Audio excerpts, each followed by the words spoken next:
everyone, welcome to Movement and Me, an initiative that is designed for budding artists across the world who wish to pursue their career in art. I'm your host Niharika, and on this show you will hear artists talk about their lives and the choices they had to make in pursuit of arts.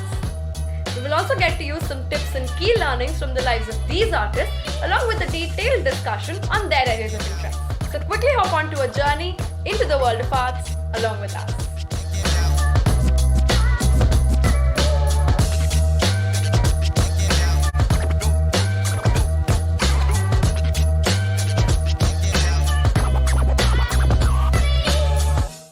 Today's guest is Mr. Navtej Johar. Navtej Johar is a Bharatanatyam dancer, choreographer, a yoga practitioner, a scholar, and a social activist. He's learned Bharatanatyam at Rukmini Devi's Kalakshetra and with Leela Samson at the Shriram Bharatiya Kala Kendra, New Delhi. He later studied at the Department of Performance Studies from New York University. He's trained in Patanjali Yoga at the Krishnamacharya Yoga Mandiram, Chennai under the guidance of Sri T.K.V. Desikachar. In 2004, he founded Abhyas Trust, a non-profit organization dedicated to yoga, dance, and urban design. He has developed the Abhyas somatics method, which draws upon the sukha and the rasa components of yoga and Indian dance respectively, and the B.A.R.P.S method that is designed to practice and understand asana from inside the body. Navtej Johar was the lead petitioner challenging Section 377 of the Indian Penal Code, which considered consensual homosexual sex between adults as unnatural, unconstitutional, and illegal. In a landmark decision in 2018, 377 was scrapped. He is also an urban activist and runs a project, POS, Power of Seeing, which sensitizes the school children about environment and sustainable living. Hello, Navtej. Thank you so much for joining us on this podcast today. And I'm so excited to have you on board, ask you questions about your experiences and everything that you've done in your life so far. Thank you for joining us. Thank you. Thank you for inviting me. So I'm going to get right down to the first question. You've done a lot of work and you've actively been, working with dance and movement in various ways. And one thing that I've noticed is that you focus and you advocate for inclusion of discussions and, a lot of conversations in your spaces, whether it be dance or yoga or any other thing that you work with. So why do you think it's important for you to include discussion as one of the, things that you wish to have in your spaces? Like, what is it about it? Well, basically to dismantle the narratives that we have received, like received narratives, which are all like constructions, and they're constructions which don't even last, which are like not even a century old, and they are passed on as eternal truths. So I think one of the first things is to historically deconstruct the narratives, which seem to be passed as like fixed narratives. And if you get stuck in fixed narratives, then you, first of all, there's no place for reflexivity. And there is no, as far as I'm concerned, there's no art and there's no beauty and there's no resonance without reflexivity. And these fixed narratives basically impose or prescribe a certain way of thinking and talking and believing. I mean, they make us into true believers. And so true believers only make propaganda art. True believers are not actually not capable of getting into beauty or into reflection and self-reflection, which implicates them in some fashion or the other. So I think there is no, I mean, today, especially because Indian dance and yoga too now has become, Indian dance, as we know, is a national project.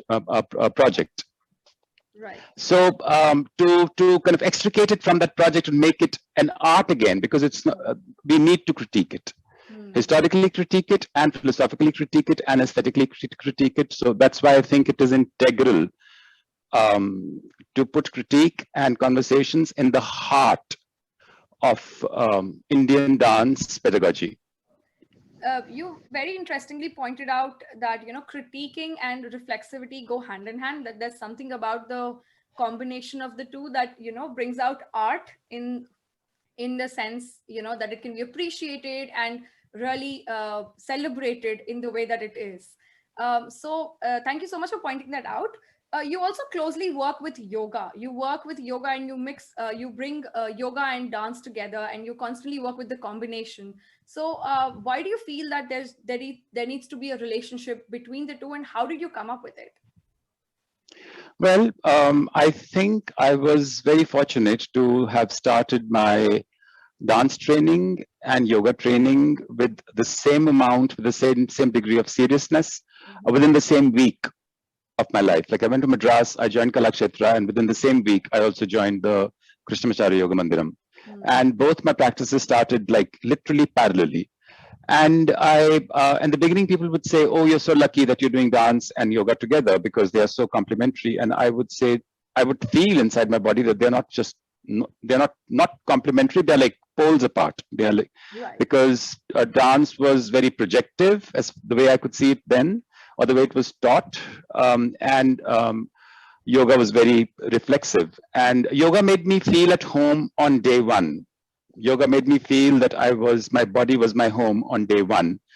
And I think I had to fight forever to make my body my home in dance, because dance is so body dismissive. The way it almost like evicts you out of your body, because the form, the tyranny of the form is so strong, has been made to so strong. So that's one thing that I really kind of felt, that there was such a beautiful experience that dance offered me, and yoga offered me. And dance, I wanted the same experience in dance. And the way I was seeing dance, or the way I was seeing dance being taught, I was finding it difficult to reconcile. That these two practices were body practices, but they were not like dealing with the idea of resonance or sukh within the body. Also, the way I define yoga is according to my according to the Yoga Sutras, which is it says that the Abhyas of yoga also has vairagya in it. So it is not just a practice which is pursuing something, like you are practicing for the pursuit or something, but there is also a sense of detachment, or a kind of a holding back.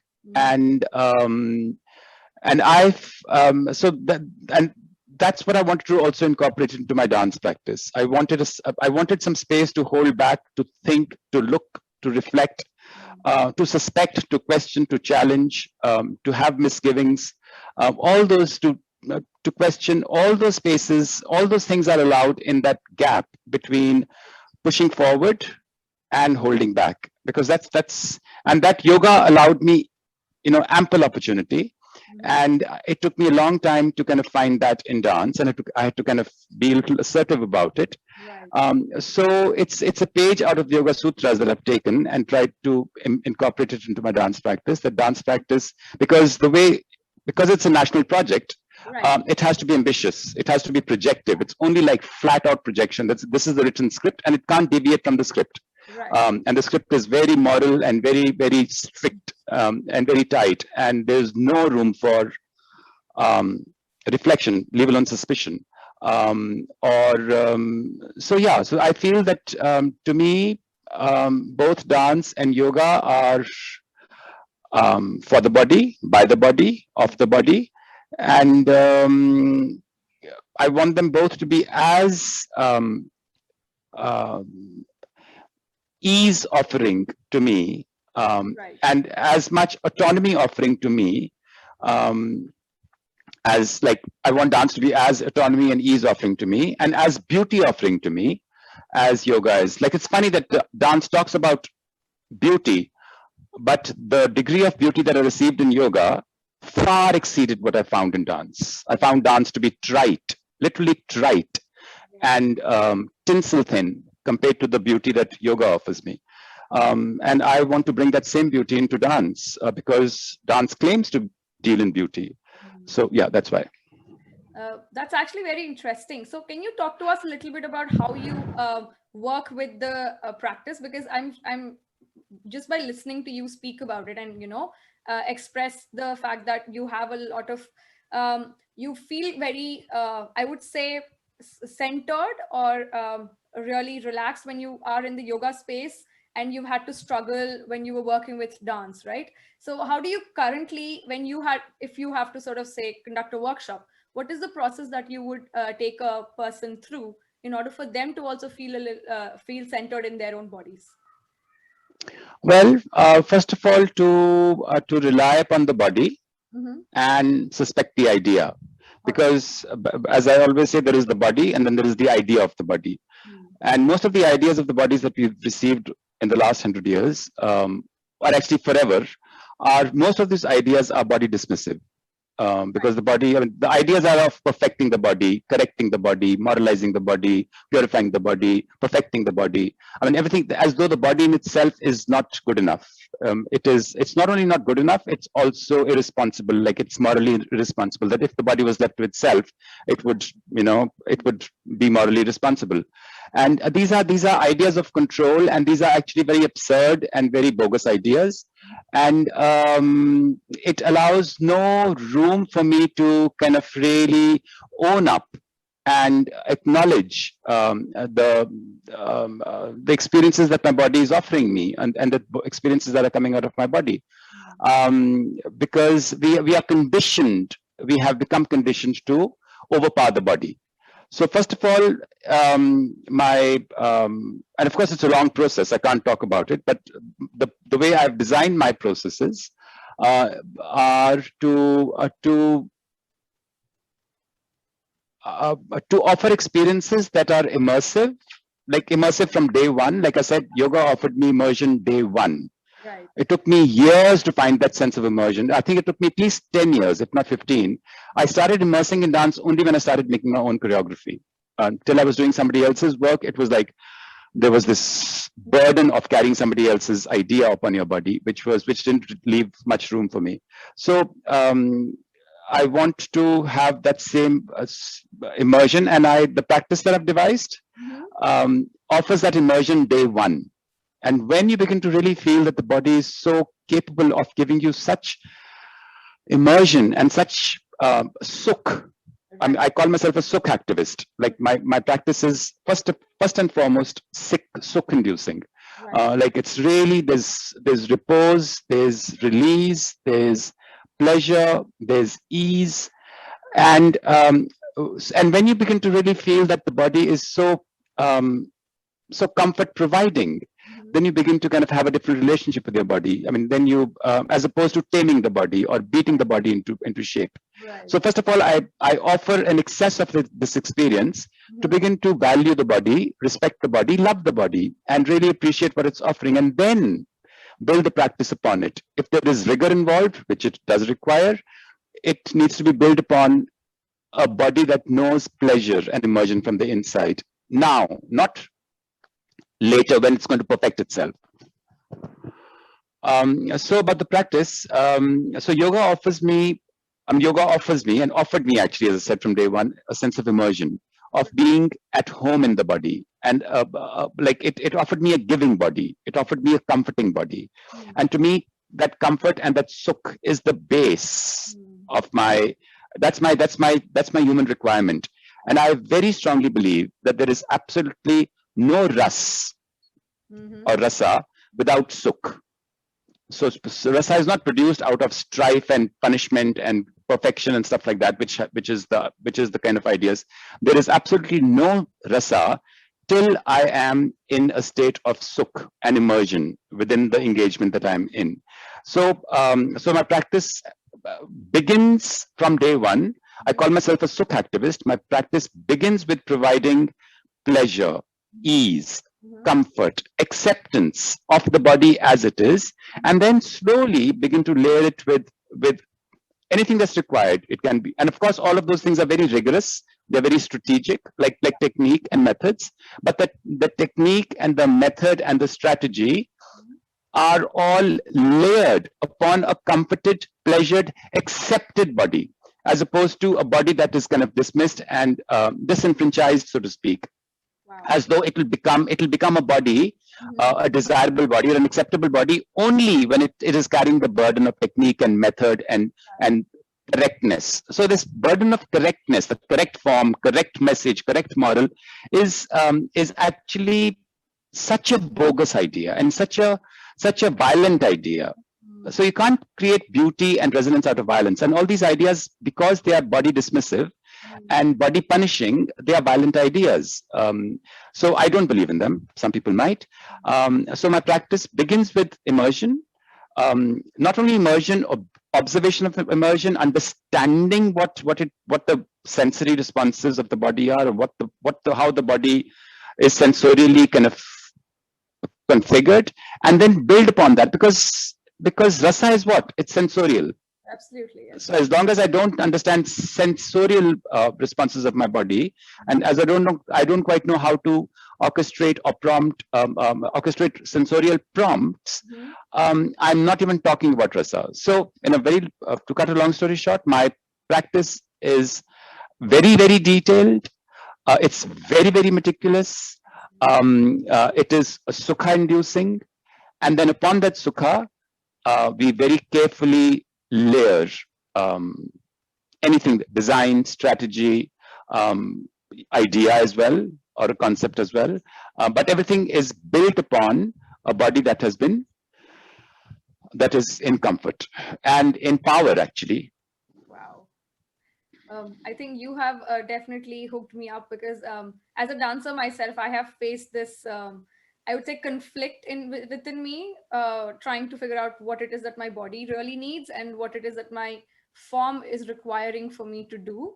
So I think what I've heard so far just gets me excited, and I'm sure people who will be watching this video will also be looking forward to it. So on that note, can you tell us a little bit about your non-profit organization, Abhyas Trust? Because I've seen that you've been doing a lot of work with it. There's a lot that it offers. So can you tell us a little bit about what it is?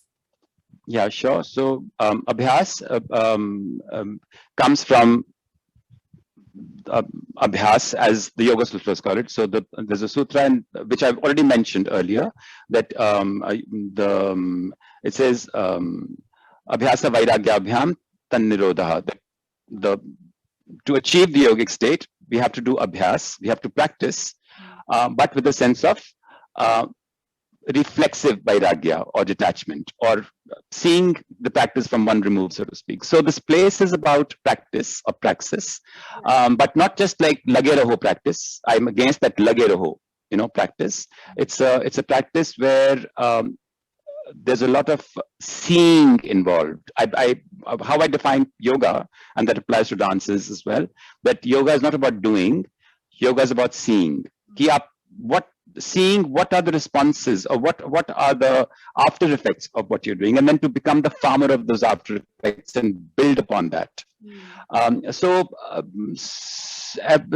I do lots of things at the studio at Abhyas, and they're all body centric. One is, of course, yoga. One used to be dance. I don't teach Bharatanatyam anymore, but at one point I did. I do teach a lot of Abhinaya. I have devised B.A.R.P.S and somatics. I teach those. And other than that, I'm also an urban activist. And my urban activism revolves around the body, because I'm fighting for cities to become body-centric, or body-centric, like make the body the center of your design. We don't want a design that is violent to the body, as most of our Indian cities are. They are totally disrespectful of the body. So I'm really kind of putting the body at the center of my own practice. Body as a means of expression, body as a means of self-comforting and ease, and body in the urban space, where I want my existence outside my safe space, so to speak, also pleasurable and meaningful and beautiful, because I don't want to kind of be pushed around as Indian cities push us around. So that is so Abhyas stands for the body. This raises two questions in my mind. I'm going to go with the first one, and then I'll ask the next after you answered the first. You do a lot of this work, and I've suddenly realized that this work is not something that is actively being pursued by majority of the dancers today, right? It's still something which is new, and people are still getting to know about it and understanding how we need to be more body centric, and we need to be more bodily aware when we are teaching a dance form, rather than it being something that is passed down through generations as an art form that cannot be changed or molded based on body, or the environment, or the surroundings that it's currently being exposed to. So what kind of a response have you received as an artist, as a dancer, as a choreographer, as someone who's trying to push this idea forward? And what exactly are you doing to, try and make it a little more palpable, I would say, for the people who are exposed to it for the first time? Because it's still new, and it's personally can get scary at times because it's something you've not heard for like the longest time if you've been a dancer, and because you're trained to think that the art forms are 2000 years old, or in reality these are not the cases. So when you're suddenly exposed to all of this information, um, how do you think one should approach it, and what are the things that one can? Yeah, well, first of all, yeah, I mean, first of all, you said it's been, like you use the word generations. So first of all, we have to realize that dance, as we know it today, is maybe 2 or 3 generations old max. So let's not say generations. So it starts in the 1930s, 1940s, 1950s. So it's an upstart in that sense. I'm sorry, that's not the right word, but it's not very old.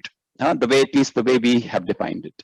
Number two, I think dance is not for everybody, and I think not everybody should dance. Okay. We have far too many dancers today. Dance is for some people who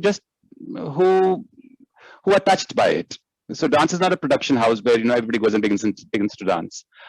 Similarly, the practice that I offer is I mean, the people who gravitate to it, and the people who don't, and I don't push it.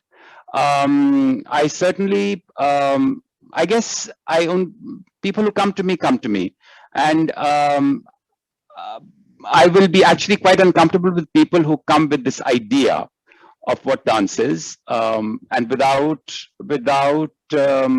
wanting to question it, or without wanting to look at it, not even question it. So so I'm not trying to say this is a selective like a practice, but it's for everybody. And the thing is, I don't do it with dancers only. I do it. There are people like 70-year-old people in my class. There are 16-year-old people in my class. Many of them never dance. So it's not only for dancers. It's for anybody. It's for anybody who has a body and who believes in the body. That's it. It's not for dancers alone. It's for somebody who has a body and who likes the body and believes in the body, and actually believes in sensitivity. Fair enough. It's a sensitivity that we're talking about. We're not talking of correctness. We're not talking of tradition at all.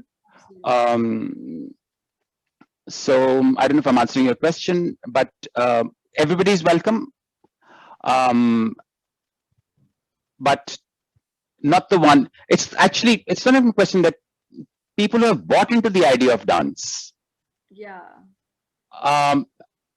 They won't be able to participate. Not that they are not welcome. They won't be able to participate because this is the opposite of the idea of dance.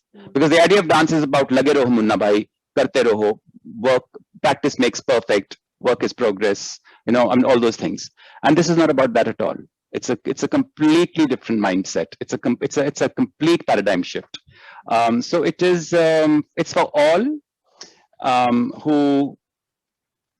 who love the body, basically, but love the body meaning really love the body, as opposed to who want to love the body, but they'll be able to love the body only when the body is fitting the norm. Absolutely.